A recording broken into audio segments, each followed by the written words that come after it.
Je me nomme Herman Walbiogo, interprète de conférences, traducteur. J'interviens notamment auprès de pas mal d'institutions, y compris le FMI, dans le cadre de ses missions, notamment dans les différents pays de l'Afrique francophone. Le mouvement des jeunes vers l'Europe s'explique par différentes causes. Parce qu'en fonction des pays de départ, vous verrez que les causes sont multiples. Il y a par exemple ceux qui fuient leur pays à cause des conflits, avec tout le chaos que cela suscite. Il y a aussi des causes qu'on pourrait rattacher un peu à l'état de droit dans nos différents pays, à cause de la situation de gouvernance qui prévaut. Alors tout est fait de telle sorte que les ressources ne sont pas mobilisées comme il le faut pour pouvoir créer des opportunités d'emploi pour les jeunes. Et cela les pousse notamment à vouloir trouver d'autres horizons meilleurs. D'où la cause. Donc comme je disais, les causes sont multiples. Selon les points de départ, il est évident que si il y avait vraiment tous ces avantages-là, c'est-à-dire ces allocations aux chômeurs et tout cela en Afrique, ça contribuerait beaucoup à réduire ces flux, ça c'est certain. Mais il faut voir que le contexte migratoire africain n'est pas limité seulement aux diplômés. Il y a beaucoup de personnes non scolarisées et cela constitue d'ailleurs la majorité de ceux-là, des candidats à la migration. Donc les contextes sont un peu différents. Mais évidemment, si ce contexte existait en Afrique, ça soulagerait un peu la situation, ça donnerait une image beaucoup plus positive. Ça pousserait d'ailleurs sans doute beaucoup de jeunes à s'adonner au maximum aux études comparé au niveau actuel. Mais il nous faudra du chemin. Ce n'est pas que cela est impossible, c'est tout à fait possible. Parce que, voilà, comme on le dit, l'Afrique regorge de toutes les richesses. Comment est-ce qu'elles sont mobilisées? Comment est-ce qu'elles sont canalisées? Comment est-ce qu'elles sont utilisées pour générer la véritable richesse pour nos populations? C'est là où se trouve encore le problème. C'est là le vrai problème. Mais évidemment, si ce contexte était favorable pour permettre qu'il y ait assez de revenus pour prendre en charge même ceux qui ne travaillent pas, cela réglerait pas mal de situations. Mais il faut savoir que ceux qui travaillent déjà en Afrique et dans beaucoup de pays ont du mal à être payés. Imagine-toi maintenant ceux qui ne travaillent pas, s'il faut les payer.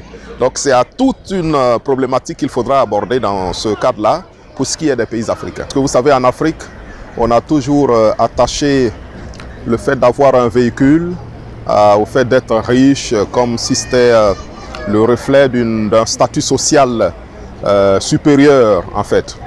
Alors par exemple, effectivement, comme vous le dites, un ministre africain se trouverait mal dans un bus ici.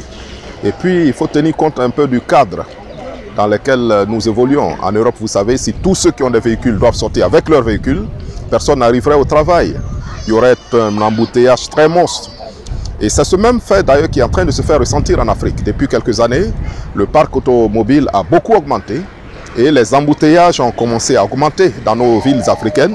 Et cela a un grand coup sur l'économie d'ailleurs, du fait des retards, du fait des accidents et beaucoup d'autres aspects. Donc ça a un poids. Et je pense qu'il viendra un temps où il faudra revoir la politique de transport pour vraiment que cela puisse changer.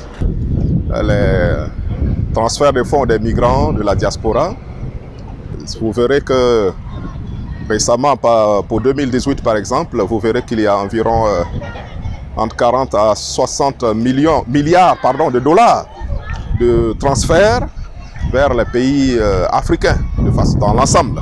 Donc ce n'est pas une fausse perception. Quand on sait que dans la majorité, environ, disons, plus ou moins environ 30 millions de migrants africains vivent en Europe et font vivre près de 120 millions de personnes directement ou indirectement à travers leur transfert en Afrique, ça c'est quelque chose de considérable. Et comme je le disais, il y a des pays où ces transferts contribuent beaucoup à l'économie du pays, au PIB du pays. Ces flux, par exemple, pour 2018, allant jusqu'à 60 milliards de dollars, selon les chiffres. Les sources que je donne sont tirées du site de la Banque mondiale, qui les a repris d'ailleurs de l'agence de l'African Institute for Remittances, qui est une agence de l'Union africaine, s'occupant de ces questions de migration là. Alors quand on regarde un peu ces chiffres, on voit que c'est conséquent parce que ça fait plus de double de l'aide publique au développement que les pays développés envoie pour soi-disant soutenir le développement en Afrique. Donc c'est quelque chose de conséquent. Alors, et ça, c'est un flux d'ailleurs qui ne tient pas compte de certaines sources parallèles, parce qu'il s'agit de flux qui sont captés à travers les systèmes formels de transfert, Western Union, MoneyGram, ainsi de suite, qui sont reconnus. Donc ça donne une image reluisante, n'est-ce pas?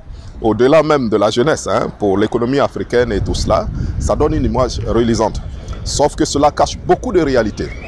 Alors, parce que quand on voit comment beaucoup de personnes s'y rendent, vous avez le cas, ce qui se passe tout au long de la Méditerranée. Il y a des centaines et des centaines de jeunes qui meurent au quotidien en essayant de rejoindre l'Europe. Ça, c'est un aspect. Mais l'autre aspect, c'est de voir un peu les contours même de la migration au niveau individuel. Vous avez des personnes qui perdent beaucoup de ressources en essayant d'aller en Europe. Il y a des jeunes, justement, dont la famille mobilise des millions, rien que pour aller en Europe. 5, 6, 10 millions pour aller en Europe. Si vous devez investir 5 millions, 6 millions pour aller en Europe et attendre 10 ans pour revenir investir 10 à 15 millions, voyez, vous aurez perdu beaucoup de temps et peut-être beaucoup de ressources et beaucoup de votre énergie. À 15 ans de plus, 10 ans de plus, vous n'aurez sûrement pas la même énergie que vous avez aujourd'hui. Vous avez le propriétaire de la Sedima ici qui est un exemple qui m'inspire beaucoup, Babacar Ngom, qui, semble-t-il, aurait commencé avec juste quelques poussins, même pas la centaine. Alors, au fur et à mesure qu'il revendait, il agrandissait son cheptel jusqu'à ce qu'il soit ce qu'il est aujourd'hui. C'est tout un groupe qu'il a mis en place. Il ne l'a pas fait en Europe. Il n'a pas eu ses ressources en Amérique. C'est en Afrique ici. Donc, tout est question de savoir mobiliser les ressources et savoir orienter son investissement et son avenir. Donc, il y a beaucoup de réalités qui se cachent derrière. Je ne dirais pas que je décourage donc ce mouvement, mais il faut faire très attention. Évidemment, c'est la cause de beaucoup d'autres situations, hein, comme on l'avait évoqué au départ, les causes de ces migrations-là. Il y a donc qui n'ont pas le choix, ou sinon se disent qu'ils n'ont pas le choix. Il faut coûte que coûte y aller. Parce que voilà, ils sont l'espoir de toute une famille, il y a beaucoup de causes. Donc ce sont ces facteurs-là qu'il faut d'abord analyser et essayer de répondre, d'y trouver des réponses sur le plan politique. Et ça, on sait que ça prendra du temps. Et il faudra de la volonté. Alors cette volonté existe-t-elle? Point d'interrogation, ça pourrait être le sujet de tout un autre débat.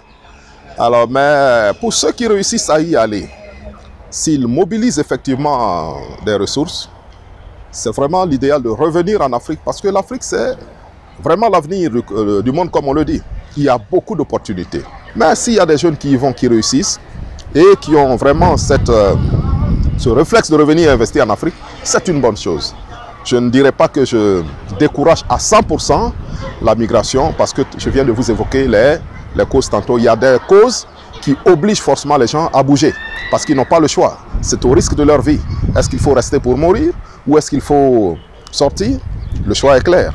On évitera sûrement la mort. Où est-ce qu'on ira? C'est là maintenant la question. Très souvent, ce phénomène est abordé sous l'aspect peut-être humanitaire ou spontané, alors que c'est vrai qu'il faut aborder l'aspect immédiat, mais il faut viser le long terme. Il faut avoir des solutions qui vont s'attaquer à plusieurs angles à la fois, l'immédiat et le long terme. Il faut être prospectif dans la démarche.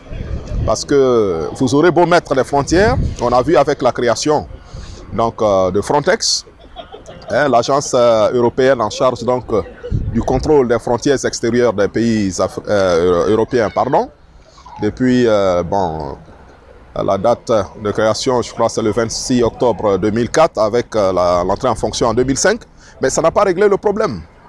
Le problème est toujours là et les statistiques montrent que chaque année, les chiffres s'accroissent. Donc s'il s'agissait de situations, par exemple, répressives pour gérer ce problème, il serait géré il y a longtemps. Ça ne réglera pas le problème. Il faut une concertation entre les pays de départ et les pays d'accueil pour aborder le problème de façon sérieuse, plutôt que l'angle sous lequel il a souvent été traité, c'est-à-dire, voilà, on trouve des petits projets par-ci, par-là, on dit non, voilà, il y a des migrants de retour, on les insère là, ils font 2 ou 3 poulaillers, on montre ça à la télévision et puis on dit non, voilà la solution. Ce n'est pas cela la solution. La solution est beaucoup plus profonde que cela. Il faut aller depuis les causes de départ et voir ce qui peut être fait à ce niveau. et voir le problème, la situation telle qu'elle est actuellement. Ceux qui sont déjà engagés, qu'est-ce qu'il faut faire? Il faut tenir compte en fait d'une gestion très sérieuse des statistiques africaines. Très souvent en Afrique, les politiques sont élaborées sans tenir compte par exemple de nos statistiques par rapport à la couverture par exemple sanitaire, à l'état actuel, quelle a été l'évolution, quelle sera la population dans 10, 15, 20, 30 ans, qu'est-ce qui peut être fait pour rattraper le retard actuel et au-delà du retard actuel, faire des projections pour que nous soyons en phase pour les années à venir.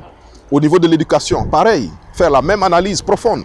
Et c'est à partir de ce moment qu'on commencera à apporter des solutions qui vont répondre aux besoins des populations actuelles et avec une projection vers l'avenir de façon prospective pour essayer de réduire l'ampleur des problèmes qui poussent les jeunesses au désespoir. Donc c'est un problème beaucoup plus de politique, d'engagement et vraiment de concertation au sein de la population des différents pays, mais aussi de concert entre les pays, des candidats à l'immigration et des pays d'accueil. Différents problèmes de l'Afrique peuvent être facilement ou peut-être plus ou moins facilement résolus qu'on ne le pense en fait. Il faut qu'il y ait du sérieux en fait dans la façon de gouverner en Afrique. Il faut qu'on aille au-delà de cette aspiration vers la conquête du pouvoir, rien que pour le pouvoir, et qu'on se mette vraiment en tête que le monde tel qu'il est aujourd'hui, si vous voyez les différentes puissances, elles sont en train d'œuvrer pour maintenir leur pays à ce même statut de puissance dans 50, 60, 70 années à venir, pendant qu'ils ne seront pas là. C'est-à-dire qu'ils préparent déjà la succession des générations futures. Et il faudrait que nous, nos dirigeants en Afrique, prennent conscience de cela et élaborent des visions au niveau de nos différents pays, évidemment qui seront en phase avec la vision, comme on le dit, 2060 de l'Union africaine, mais que cela soit en fait du sérieux, que ça ne reste pas juste au niveau des tribunes, des hôtels. L'Africain est travailleur. Quand on le mobilise autour d'un intérêt et qu'on lui fait comprendre que c'est pour son intérêt, pour l'intérêt de sa progéniture, il se mettra au travail. Et parce qu'il sait qu'il y aura des retombées, il y aura des fruits pour lui, il y aura des fruits pour sa famille. Alors c'est ce déphasage entre les politiques et les peuples qui crée souvent le désespoir au sein de nos populations. Il ne faut jamais perdre espoir. Il faut toujours garder cet espoir. Et c'est cet espoir qui fera d'ailleurs, c'est quand on a espoir, qu'on entreprend des démarches dans le sens de la réussite. Sinon quand on perd espoir, on s'assied et puis on dit voilà, tout est fini. Et en croisant les bras, on ne réglera aucun problème. Donc je crois qu'il faut avoir l'espoir en Afrique. Et c'est à nous, Africains, d'ailleurs, de commencer par croire en l'Afrique et en nous-mêmes. Il ne faut pas attendre que les autres viennent nous montrer la voie du développement. Parce que le développement, il n'a pas un schéma, je dirais, universel qui est passe-partout, non. Il est fonction, en fait, des différents contextes, des différentes sociétés. C'est une quête permanente, en fait, du bien-être et du bonheur. C'est comme ça que je le conçois. Donc, pour qu'on puisse aller à la conquête de quelque chose qu'on pourrait poursuivre toute une vie, il faut qu'il y ait de l'espoir. J'invite tout le monde à partager au maximum la vidéo parce que ce sont des productions qui contribuent à conscientiser nos populations africaines et peut-être que cela va susciter quelque chose de positif.